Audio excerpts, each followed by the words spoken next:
Let's get right into it. Number 1. Memory soup. When you're around other people, you're constantly processing new inputs: stories, emotions, surprises, smells, laughter. These experiences help your brain encode memories, connecting events with people and emotions.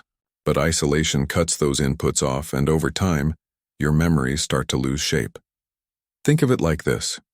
Normally, your brain organizes memories like a well-labeled filing cabinet. But in isolation, that system breaks down. The labels fall off. Files end up in the wrong folders. You open one and can't tell if it's from yesterday, last year, or a dream. People who've experienced extreme isolation, like prisoners in solitary confinement or astronauts on long missions, often report time becoming meaningless. Days blend into each other.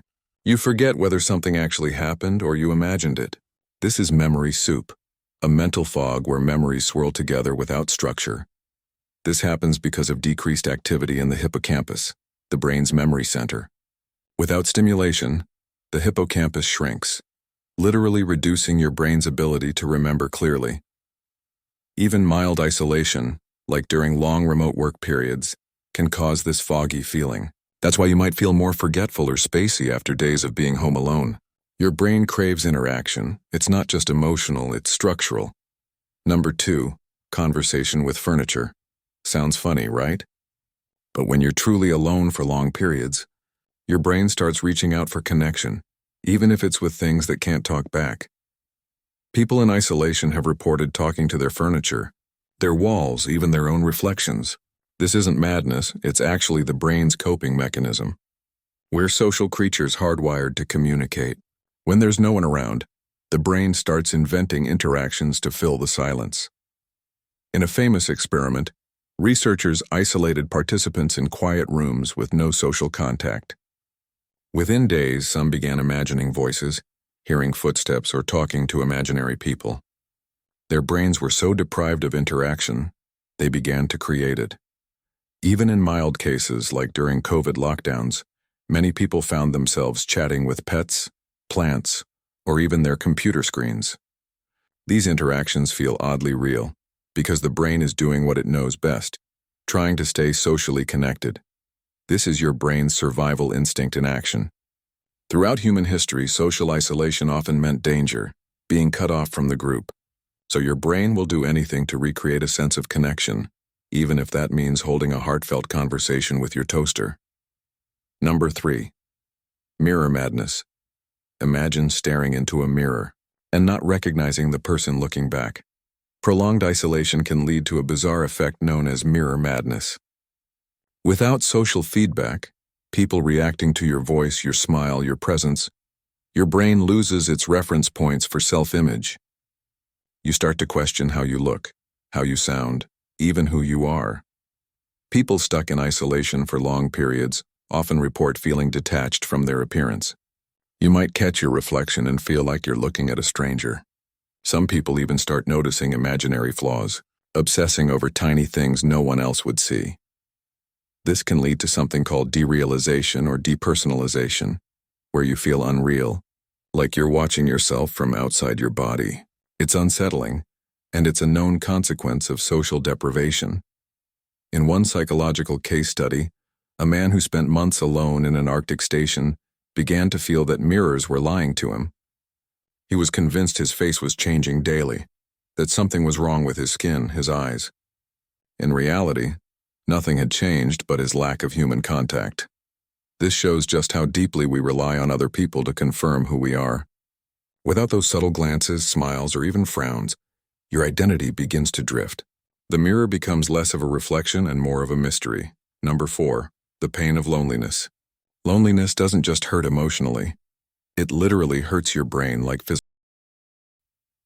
Neuroscientists have discovered that social rejection activates the same brain regions as a physical injury.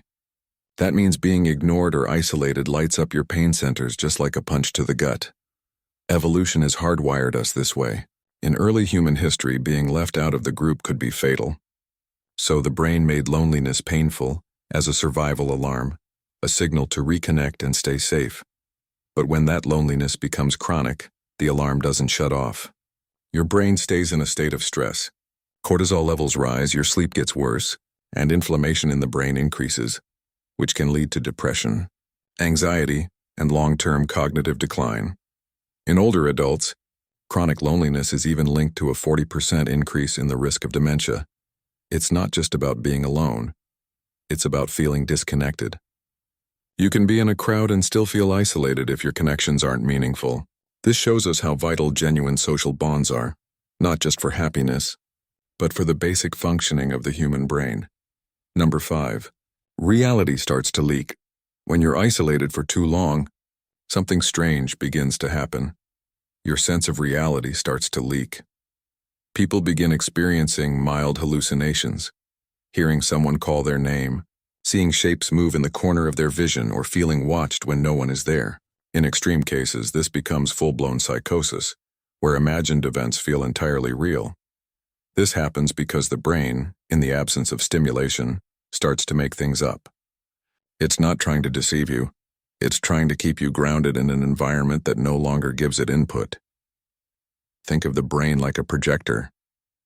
When you remove the film, external reality, the projector doesn't shut off and it starts showing fragments, memories, or imagined events instead.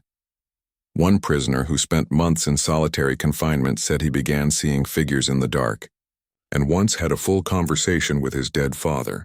These experiences weren't dreams. They were vivid, immersive hallucinations caused by isolation.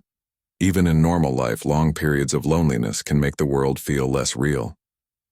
People report feeling detached, as if everything around them is a simulation or a stage. When reality has nothing to reflect back at you, the brain tries to create one on its own. And the results can be terrifying. Number 6, identity on shuffle. Who are you? When no one else is around, this question becomes hauntingly real in isolation. Without social feedback, without people reacting to your words, your behavior, your presence, your sense of identity begins to drift. Humans build their identity through interaction. You're a sibling because you have siblings. You're funny because people laugh. You're kind because others respond with warmth. Without this feedback loop, those roles dissolve. Over time, this can lead to a phenomenon psychologists call identity diffusion, where a person no longer feels sure of who they are, what they value, or even what they want. You may wake up each day feeling like a different person. Interests change, moods swing, motivation fades. It's like your brain is shuffling through different versions of yourself, trying to find one that makes sense. But without any external validation, none of them stick. This can be deeply disorienting. People in isolation often report feeling like a ghost, still alive but without a clear shape or purpose. The scary part? This effect doesn't require extreme isolation. Even during periods of social withdrawal, like a breakup, job loss, or extended remote work, many experience this identity shuffle. It's proof that who we are is not just internal, but built in constant conversation with the world around us. Number 7. The brain shrink wrap. Isolation doesn't just change how you feel. It changes your brain's physical structure. Prolonged loneliness has been shown to shrink critical areas of the brain, particularly the prefrontal cortex, which handles decision-making and social behavior, and the hippocampus, essential for memory. One study found that people experiencing chronic social isolation had significantly less gray matter in these regions. That means their brains had physically reduced in size, like a shrink wrap had been pulled tight over their cognitive abilities. This shrinkage doesn't just affect memory and mood, it makes people more prone to mental health disorders including depression, anxiety, and dementia. But here's the hopeful part. The brain is incredibly plastic. Just as isolation can cause it to shrink, reconnection and stimulation can help it regrow. Socializing, learning new skills, even simple conversations can reactivate neural pathways. So while isolation can do real damage, it's not irreversible. Like a plant wilting in the dark, the brain can return to